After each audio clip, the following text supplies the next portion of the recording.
జయంతి పురస్కరించుకొని ఈరోజు బసవసేన ఆధ్వర్యంలో రక్తదాన శిబిరం ఏర్పాటు చేయడం జరిగింది. ఈ రక్తదాన శిబిరానికి వచ్చిన యువకులందరికీ బసవ మండపం తరపున హృదయపూర్వక ధన్యవాదాలు.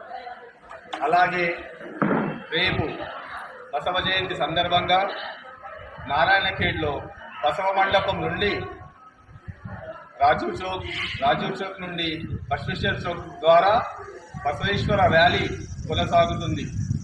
ఈ ర్యాలీలో హిందూ బంధువులు అందరూ పాల్గొని ర్యాలీని దిగ్విజయంతం చేయగలరని మా యొక్క ప్రార్థన. బసవ జయంతి పురస్కరించుకొని